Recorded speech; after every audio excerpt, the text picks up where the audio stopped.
तो आज हमें कहीं तो घूमने जाना था और मैं डिसाइड कर रही थी मुझे क्या पहनना है। कुर्ती मुझे मिल नहीं रही थी तो मैंने जीन्स टॉप पहनना सही समझा। उसके बाद हम निकल गए अपनी डेस्टिनेशन के लिए और रास्ते में ही कल्लू सो चुका था और वो मेरी गोदी में था। उसके बाद हम पहुँचे जहाँ हमें जाना था और यहाँ पहुँचते ही कानपुर के लोग तो समझ गए होंगे ये कौन सी जगह है और जो नहीं समझे वो शायद आगे समझ जाए। और फिर हम थोड़ी देर पार्क में बैठे और कल्लू भी हमारे साथ बैठ के मस्ती कर रहा था। और थोड़ी देर बैठने के बाद हम गए मंदिर के अंदर।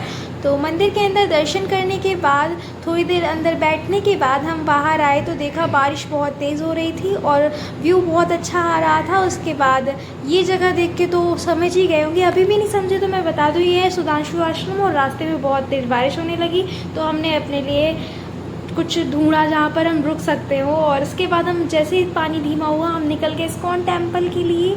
और इस्कॉन टेम्पल आना ज़रूरी है हमारे लिए क्योंकि अगर सुधांशु आश्रम तो इस्कॉन टेम्पल तो ज़रूरी ही है। तो वहाँ गए, उसके बाद अंदर गए और यहाँ की ब्यूटी क्या है ये मैं आपको दिखाऊंगी अभी थोड़ी देर में। और उसके बाद हम आगे चले और पानी भी धीमा हो गया था। इस्कॉन की ब्यूटी है ये।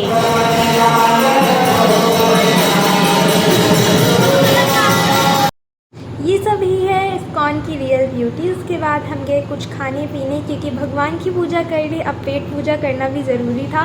तो हमने पहले कुछ स्टार्टर खाया और उसके बाद हमने कुछ मेन कोर्स ऑर्डर किया। उसके बाद हम घर आ गए। मिलते हैं।